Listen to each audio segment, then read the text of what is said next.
അടുത്തൊരു ടോപ്പിക്കാണ് lending and borrowing in portfolio construction. ഒരു പോർട്ട്ഫോളിയോ നമ്മൾ ഉണ്ടാക്കുമ്പോൾ അല്ലെങ്കിൽ ഒരു പോർട്ട്ഫോളിയോയിൽ നമ്മൾ പൈസ നിക്ഷേപിക്കുമ്പോൾ ലെൻഡിങ് ആൻഡ് ബോറോവിങ് കോൺസെപ്റ്റ് എന്തുവാണ്? Lending and borrowing concept in portfolio construction. അപ്പം ഒരു പോർട്ട്ഫോളിയോ നമ്മളിങ്ങനെ കൺസ്ട്രക്ട് ചെയ്യുക എന്ന് വെച്ചാൽ ഒരു പോർട്ട്ഫോളിയോയിൽ നമ്മൾ പൈസ നിക്ഷേപിക്കുമ്പോൾ അവിടെ ലെൻഡിങ് ആൻഡ് ബോറോവിങ് കോൺസെപ്റ്റ് എന്തുവാണെന്നാണ്. ഇതും CAPM ഫ്രെയിം വർക്കിനകത്തുള്ളതാണ് കേട്ടോ. ഇതും CAPMുമായി ബന്ധപ്പെട്ട് തന്നെയുള്ള ടോപ്പിക്കാണ് കേട്ടോ. അപ്പോൾ അതിൻ്റെ തുടർച്ചയാണ്, കഴിഞ്ഞ വീഡിയോയുടെ തുടർച്ചയാണ്. അപ്പം lending and borrowing concept in portfolio construction under CAPM എന്ന് ചോദിച്ചാലും ഇത് തന്നെ കേട്ടോ. അപ്പോൾ ലെൻഡിങ് ആൻഡ് ബോറോയിങ്, അപ്പോൾ അത് നമ്മൾ ലെൻഡിങ് എന്തോന്ന് പഠിക്കാൻ പോവുകയാണ്. ലെൻഡിങ് എന്ന് പറഞ്ഞാൽ അപ്പോൾ ലെൻഡിങ് കോൺസെപ്റ്റാണ് നമ്മൾ പറയാൻ പോകുന്നത് കേട്ടോ. Lending and borrowing concept in portfolio കൺസ്ട്രക്ഷനാണ് പറയുക. ഒരു പോർട്ട്ഫോളിയോ നമ്മൾ കൺസ്ട്രക്ട് ചെയ്യുമ്പോൾ അതിനകത്ത് ലെൻഡിങ്ങും ബോറോയിങ്ങും എന്തുവാണെന്ന് പഠിക്കാൻ പോകുന്നത്. അത് നമ്മൾ ലെൻഡിങ് കോൺസെപ്റ്റാണ് പഠിക്കാൻ പോകുന്നത്. ലെൻഡിങ് കോൺസെപ്റ്റ് എന്ന് പറയുമ്പോൾ അതുകൊണ്ട് നോക്കിക്കുവാണെങ്കിൽ ശ്രദ്ധിച്ച് നോക്കിക്കുവാണെങ്കിൽ കേട്ടോ. ലെൻഡിങ് കോൺസെപ്റ്റ് ആദ്യം പഠിക്കാൻ പോകുന്നത് ലെൻഡിങ് കോൺസെപ്റ്റാണ്. ലെൻഡിങ് കോൺസെപ്റ്റ് എന്ന് പറയുമ്പോൾ അതിൻ്റെ മീനിങ് എന്ന് പറയുന്നത് ഇത്രയേ ഉള്ളൂ. റിസ്ക് ഫ്രീ അസറ്റിൽ ഇൻവെസ്റ്റ് ചെയ്യുന്നു. റിസ്ക് ഫ്രീ അസറ്റിൽ ഇൻവെസ്റ്റ് ചെയ്യുന്നതിനെയാണ്. ഉദാഹരണമായിട്ട് പറയുകയാണെങ്കിൽ ട്രഷറി ബില്ല്, ഗവൺമെൻറ് സെക്യൂരിറ്റീസിലൊക്കെ ഇൻവെസ്റ്റ് ചെയ്യുന്നു എന്ന് പറയുമ്പോൾ ഒരു ഇൻവെസ്റ്റർ അവൻ്റെ കയ്യിൽ അവൻ്റെ കയ്യിൽ പൈസയുടെ ഒരു പോർഷൻ എവിടെ ഇൻവെസ്റ്റ് ചെയ്യുന്നറിയോ? റിസ്ക് ഫ്രീ അസറ്റ് ഇൻവെസ്റ്റ് ചെയ്യും. റിസ്ക് ഫ്രീ അസറ്റായിട്ടുള്ള ട്രഷറി ബില്ലും ഗവൺമെൻറ് സെക്യൂരിറ്റീസിലും ഇൻവെസ്റ്റ് ചെയ്യും. ബാക്കിയുള്ള റിമൈനിങ് പോർഷൻ മാർക്കറ്റ് പോർട്ട്ഫോളിയോയിലും ഇൻവെസ്റ്റ് ചെയ്യുന്നു.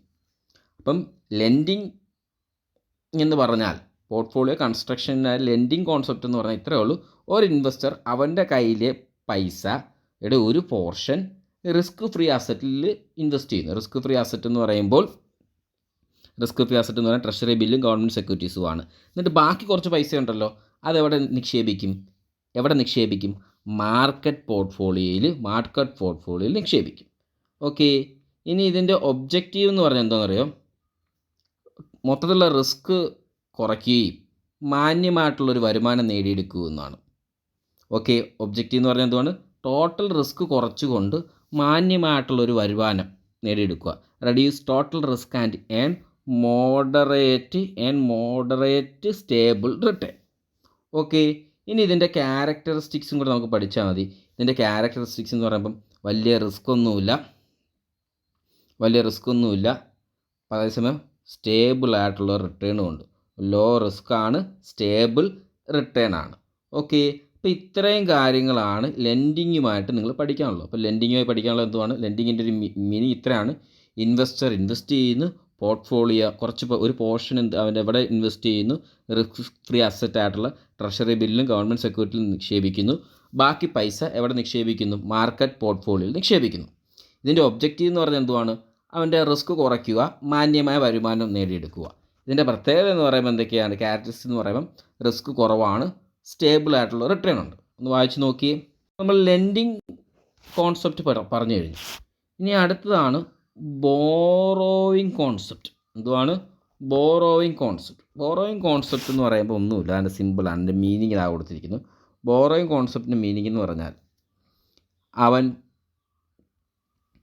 റിസ്ക് ഫ്രീ റേറ്റിൽ മറ്റുള്ളവരുടെ നിന്ന് പൈസ കടം മേടിക്കും.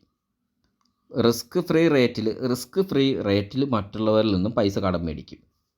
ബോറോയിങ് കോൺസെപ്റ്റ് എന്ന് പറഞ്ഞാൽ ഇത്രയേ ഉള്ളൂ. Investor borrow money at risk free rate. എന്നിട്ട് അത് എന്ത് ചെയ്യുന്നറിയോ? Invest more than own capital in market portfolio. എന്നിട്ട് അവൻ്റെ കയ്യിൽ കുറച്ച് പൈസയല്ലേ ഉള്ളൂ, അതിനേക്കാൾ കൂടുതൽ പൈസ മാർക്കറ്റ് പോർട്ട്ഫോളിയോയിൽ നിക്ഷേപിക്കുന്നു. ഉദാഹരണത്തിന് പറയുകയാണെങ്കിൽ എൻ്റെ കയ്യിൽ 2 ലക്ഷം രൂപയേ ഉള്ളൂ. ഇതിനെയാണ് ഓൺ ക്യാപിറ്റൽ എന്ന് പറയുന്നത്. ഞാൻ എന്ത് ചെയ്യുന്നറിയോ? ഒരു 8 ലക്ഷം രൂപ ബോറോ ചെയ്യുന്നു, കടം മേടിക്കുന്നു. അപ്പോൾ ടോട്ടൽ എത്ര ലക്ഷം രൂപയായി? 10 ലക്ഷം രൂപ. ഈ 10 ലക്ഷം രൂപ ഞാൻ എവിടെ നിക്ഷേപിക്കുന്നു? മാർക്കറ്റ് പോർട്ട്ഫോളിയോയിൽ നിക്ഷേപിക്കുന്നു. ഇതിനെയാണ് ബോറോവിങ് എന്ന് പറയുന്നത്. അപ്പോൾ ഈ എക്സാമിൻ്റെ അടിസ്ഥാനത്തിൽ നോക്കി, investor borrow money at risk free rate. ഞാൻ റിസ്ക് ഫ്രീ റേറ്റിൽ ഇൻട്രസ്റ്റ് കുറച്ച് പണം കടമെടുക്കുന്നു. ഇപ്പോൾ എത്ര ലക്ഷം ഞാൻ കടമെടുത്തു? 8 ലക്ഷം രൂപ കടമെടുത്തു. എന്നിട്ട് invest more than own capital. Own ക്യാപിറ്റലിനേക്കാൾ കൂടുതൽ, എൻ്റെ ഓൺ ക്യാപിറ്റൽ എത്ര ഉള്ളൂ, എൻ്റെ എത്ര രൂപയുള്ളൂ, 2 ലക്ഷമേ ഉള്ളൂ, അതിനേക്കാൾ കൂടുതൽ എന്ന് പറയുമ്പോൾ 2 ലക്ഷത്തിൻ്റെക്കാൾ എത്രയോ കൂടുതൽ 8 ലക്ഷം രൂപ. അപ്പോൾ 2 ലക്ഷം 8 ലക്ഷം കൂടെ കൂട്ടി 10 ലക്ഷം രൂപ ഞാൻ എവിടെ നിക്ഷേപിക്കുന്നു? മാർക്കറ്റ് പോർട്ട്ഫോളിയോയിൽ നിക്ഷേപിക്കുന്നു. ഇതിനെയാണ് ബോറോയിങ് കോൺസെപ്റ്റ് എന്ന് പറയുന്നത്. ബോറോയിങ് കോൺസെപ്റ്റ് എന്ന് പറയുന്നത് എന്താണ്? Investor borrow money at risk free rate, എന്നിട്ട് ഇൻവെസ്റ്റ് ചെയ്യുന്നു more than own capital in എവിടെ? Market portfolio. ഇതിൻ്റെ ഒബ്ജക്റ്റീവ് എന്ന് പറഞ്ഞാൽ റിസ്ക് എടുത്തുകൊണ്ട്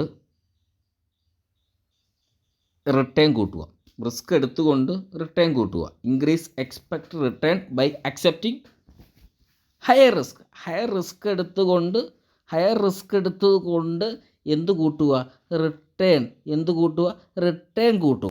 ഇനി ഇതിൻ്റെ പ്രത്യേകതകൾ നമുക്കൊന്ന് പഠിക്കാം. ഇതിൻ്റെ ഫീച്ചേഴ്സ് എന്ന് പറയുമ്പോൾ ഇത്രയേ ഉള്ളൂ. ഇതിൻ്റെ ഫീച്ചേഴ്സ് എന്ന് പറയുമ്പോൾ റിട്ടേൺ കൂടുതലാണ്, റിസ്ക് കൂടുതലാണ്, അഗ്രസീവ് ഇൻവെസ്റ്റേഴ്സിന് പറ്റുന്നതാണ്. അപ്പോൾ ഇതിൻ്റെ ഫീച്ചേഴ്സ് എന്ന് പറയുമ്പോൾ ഇത്രയേ ഉള്ളൂ. റിട്ടേൺ കൂടുതലാണ്, റിസ്ക് കൂടുതലാണ്, കടം മേടിച്ച് ചെയ്യുകയാണ്, റിട്ടേൺ കൂടും. അതേസമയം റിസ്ക്കും കൂടുതലാണ്. പിന്നെ ഇത് ആർക്ക് പറ്റിയ? അഗ്രസീവ് ആയിട്ടുള്ള ഇൻവെസ്റ്റേഴ്സിന് പറ്റിയ പരിപാടിയാണ്. അപ്പോൾ ഇത്രയേ ഉള്ളൂ എന്തിനെക്കുറിച്ച് പറയാൻ. 2 കാര്യങ്ങളെക്കുറിച്ച് നമ്മൾ പറഞ്ഞു കഴിഞ്ഞു. നല്ലോണം പഠിച്ചോണം. ഒരു വൃത്തികെട്ട ടോപ്പിക്കാണ് lending and borrowing concept in portfolio construction. അപ്പോൾ ലെൻഡിങ് എന്തോന്ന് പറഞ്ഞു, ബോറോയിങ് എന്തോന്ന് പറഞ്ഞു. ഇതും ഇനി അടുത്ത ടോപ്പിക്കും കൂടി CAPMമായി ബന്ധപ്പെട്ടതാണ്. അപ്പോൾ ഇത്ര നല്ലോണം വായിച്ച് നോക്കിയിട്ട് തുടർന്ന് വീഡിയോ കാണാവുള്ളൂ. ഇനി CAPM മോഡൽ നമ്മുടെ അവസാനത്തെ ടോപ്പിക്കാണ് risk free asset and risky asset. Risk free ആയിട്ടുള്ള അസറ്റും റിസ്ക് ആയിട്ടുള്ള അസറ്റും. ഒരു CAPM മോഡലിൻ്റെ ഫ്രെയിംവർക്കിനകത്തുള്ള 2 കോൺസെപ്റ്റാണ് റിസ്ക് ഫ്രീ അസറ്റും റിസ്കി അസറ്റും. നിങ്ങൾക്ക് പേരിൽ തന്നെ അറിയാം. അത് റിസ്ക് ഫ്രീ അസറ്റ് എന്താണെന്ന് പറയാം. ആ പേരിൽ തന്നെ എളുപ്പമുണ്ട്. ഒരു അസറ്റ് റിസ്ക് ഫ്രീ എന്ന് പറയണമെങ്കിൽ അത് ഇൻവെസ്റ്ററിന് താഴെ പറയുന്ന കാര്യങ്ങൾ ഉറപ്പ് നൽകണം. എന്തൊക്കെയാണെന്നറിയോ? ഫിക്സഡ് അല്ലെങ്കിൽ ഗ്യാരൻറ്റീഡ് റിട്ടേൺ. ഇപ്പോൾ ഇതിൻ്റെ മീനിങ്ങാണ് പറയാൻ പോകുന്നത്. A risk free asset in an investment. ഒരു ഇൻവെസ്റ്റ്മെൻറ്റിൽ റിസ്ക് ഫ്രീ അസറ്റ് എന്ന് പറഞ്ഞാൽ അതെന്തൊക്കെ ഓഫർ ചെയ്യണം? ദാറ്റ് ഓഫർ ഫിക്സഡ് അല്ലെങ്കിൽ ഗ്യാരൻറ്റി റിട്ടേൺ ഓഫർ ചെയ്യണം. ഒരു റിസ്ക്കും ഉണ്ടാവാൻ പാടില്ല. വരുമാനത്തിൽ ഒരു മാറ്റവും വരാൻ പാടില്ല. No variability in return. അപ്പോൾ ഒരു റിസ്ക് ഫ്രീ അസറ്റ് എന്ന് പറയണമെങ്കിൽ CAPM മോഡലിൽ റിസ്ക് ഫ്രീ അസറ്റ് എന്ന് പറയണമെങ്കിൽ അതിൻ്റെ മീനിങ് ഇത്രയേ ഉള്ളൂ. A risk free asset is an risk free asset in an investment. ഒരു ഇൻവെസ്റ്റ്മെൻറ്റ് റിസ്ക് ഫ്രീ അസറ്റ് എന്ന് പറഞ്ഞാൽ അതെന്തൊക്കെ ഓഫർ ചെയ്യണം? ഫിക്സഡ് അല്ലെങ്കിൽ guarantee rate of return offer ചെയ്യണം. ഒരു റിസ്ക്കും ഉണ്ടാകാൻ പാടില്ല. വരുമാനത്തിൽ ഒരു മാറ്റം ഉണ്ടാകാൻ പാടില്ല. അതിന് ഉദാഹരണങ്ങളാണ് എന്തൊക്കെയാണ്? ട്രഷറി ബില്ലുകളും. എക്സാമ്പിൾ എന്തൊക്കെയാണെന്ന് നോക്കിയേ. ട്രഷറി ബില്ലും ഗവൺമെൻറ് ബോണ്ടുകളും സെൻട്രൽ ബാങ്കിൻ്റെ സെക്യൂരിറ്റിയും. ഇതെല്ലാം എന്തിന് ഉദാഹരണമാണ്? റിസ്ക് ഫ്രീ അസറ്റിന് ഉദാഹരണമാണ്. അതിൻ്റെ ഫീച്ചേഴ്സും കൂടെ ഒന്ന് പഠിച്ചാലോ? ഫീച്ചേഴ്സ്, ക്യാരക്ടറിസ്റ്റിക്, നേച്ചർ, അഡ്വാൻറ്റേജ് ഒക്കെ ചോദിച്ചത് എഴുതിയാൽ മതി. ഒരു തരത്തിലുള്ള റിസ്ക്കും ഇല്ല. വിലയ്ക്കകത്ത് ഈ സെക്യൂരിറ്റിയുടെ വിലയ്ക്കകത്തൊന്നും വലിയ മാറ്റങ്ങളൊന്നുമില്ല. Low price ഫ്ലക്ച്വേഷനാണ്. പിന്നെന്ന് പറയുമ്പോൾ ലോവർ റിട്ടേൺ ആണ്. റിസ്കി അസറ്റ് വെച്ച് നോക്കുമ്പോൾ ഇതിൻ്റെ റിട്ടേൺ കുറവാണ്. റിസ്ക്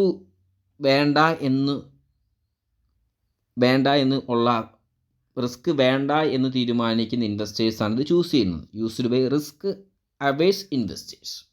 അപ്പോൾ ഇതിൻ്റെ റിസ്ക് ഫ്രീ അസറ്റിൻ്റെ ക്യാരക്ടറിസ്റ്റിക്സ് എന്തൊക്കെയാണ്? ഒരു തരത്തിലുള്ള റിസ്ക്കും ഇല്ല. പ്രൈസ് ഫ്ലക്ച്വേഷൻസ് ഒക്കെ വളരെ കുറവാണ്. റിട്ടേൺ കുറവാണ്. റിസ്കി അസറ്റ് വെച്ച് നോക്കുമ്പോൾ ഇത് യൂസ് ചെയ്യുന്ന ആരാണ്? Risk averse investors. പക്ഷേ റിസ്ക് ഒഴിവാക്കുന്ന ഇൻവെസ്റ്റേഴ്സാണ്. ഇത്രയൊന്ന് വായിച്ചു നോക്കിയേ. നമുക്ക് റിസ്കി അസറ്റ് പഠിക്കാം. പേര് തന്നെ കുഴപ്പമുണ്ട്. റിസ്കി അസറ്റിൻ്റെ ഭാവി എപ്പോഴും അൺസർട്ടൺ ആയിരിക്കും. അതിൻ്റെ മീനിങ് ഞാൻ പറയാൻ പോകുന്നു കേട്ടോ. ലോസ് ഉണ്ടാകാനുള്ള ചാൻസ് ഉണ്ട്. അതിൻ്റെ റിട്ടേൺ മാർക്കറ്റിൻ്റെ അടിസ്ഥാനത്തിലാണ്. ഇപ്പോൾ റിസ്കി അസറ്റ് എന്ന് പറഞ്ഞാൽ ഇത്രയേ ഉള്ളൂ. ഈ അസറ്റിൻ്റെ ഫ്യൂച്ചർ അൺസർട്ടൺ ആണ്. ചാൻസ് അല്ലെ പോസിബിലിറ്റി ഓഫ് ലോസ് ഉണ്ട്. റിട്ടേൺ എപ്പോഴും എന്തിൻ്റെ അടിസ്ഥാനത്തിലാണ്? മാർക്കറ്റ് കണ്ടീഷൻ്റെ അടിസ്ഥാനത്തിലാണ്. ഉദാഹരണം നമ്മൾ പഠിച്ച ഇക്വിറ്റി ഷെയറും കോർപ്പറേറ്റ് ബോണ്ടും മ്യൂച്വൽ ഫണ്ടും ഒക്കെ ഇതിന് ഉദാഹരണങ്ങളാണ്. ഓക്കെ, ഇനി ഇതിൻ്റെ ഫീച്ചേഴ്സ് എന്ന് പറയുമ്പോൾ ഈ ക്യാരക്ടറിസ്റ്റിക്സ് തിരിച്ചിട്ടാൽ മതി.